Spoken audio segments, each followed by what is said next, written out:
Arithmetic mean, geometric mean और harmonic mean, और ये ग्रुप डेटा है। जैसे कि हमें पता है कि ग्रुप्ड और अनग्रुप्ड दो तरह के डेटा होते हैं, तो ये ग्रुप डेटा के लिए तीनों चीज़ें हम इस वक्त निकाल लें। ये शाहिद जमाल की बुक का एक क्वेश्चन है। क्वेश्चन ये है, ये compute AM, GM and HM for the following contribution for the following distribution and show that AM is greater than GM and is greater than HM।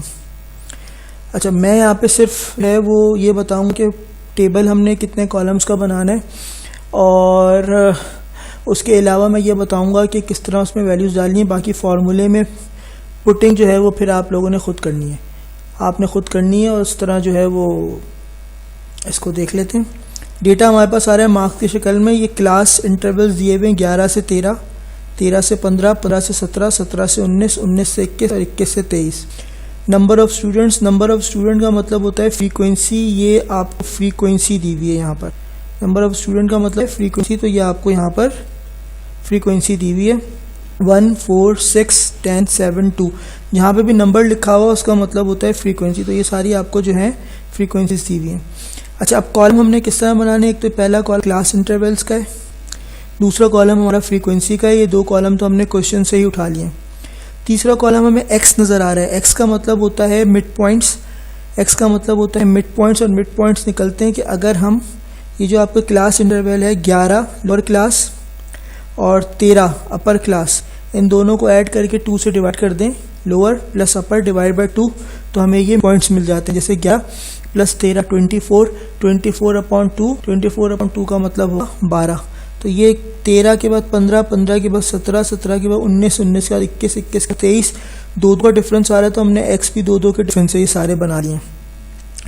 उसके बाद हमारा अगला जो कॉलम होगा वो FX का कॉलम है। FX में क्यों चाहिए, क्योंकि ये अर्थमेटिक मीन का फॉर्मूला है। AM ग्रुप डेटा में होता है summation FX upon summation F।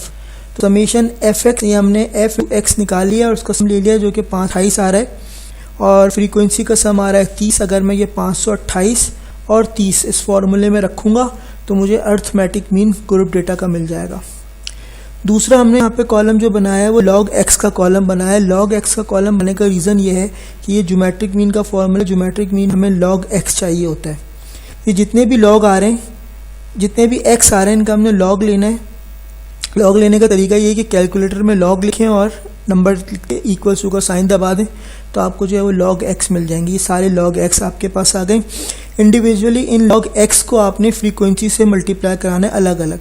जैसे ये 1.0792 log x से फ्रीक्वेंसी 1 है, मल्टीप्लाई किया तो 1.0792 आ गया।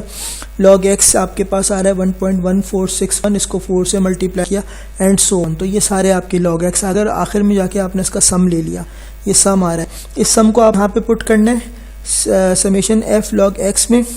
फ्रीक्वेंसी का सम 30 से डिवाइड करना है, और उसके बाद डिवाइड करने के बाद एंटी लॉग लेना है। एंटी लॉग लेने का तरीका ये होता है कि शिफ्ट दबाइए, लॉग दबाइए, एंटी लॉग आ जाता है। शिफ्ट दबाएं, लॉग दबाएं, एंटी लॉग आ जाता है। एंटर दबा के आसान सीखें तो आपके पास जो है वो GM आ जाएगा। फाइनली HM है। HM के लिए हमें f अपॉन x चाहिए होता है। ये f upon x, f upon x, f upon x, f upon x, हर f से डिवाइड कर दें, सम ले लें, ये नीचे आ जाएगा इस जगह पर, और हमने जो है फ्रीक्वेंसी के सम को ऊपर रखना है। हम डिवाइड करेंगे तो हमें HM मिल जाएगा। जब हमारे तीनों के फाइनल आंसर आएंगे तो A बड़ा होगा, फिर GM होगा और फिर HM होगा। इस तरह प्रॉपर्टीज़ जो है वो हमारी वेरीफाई हो जाएंगी। AM is greater than GM, GM is greater than HM।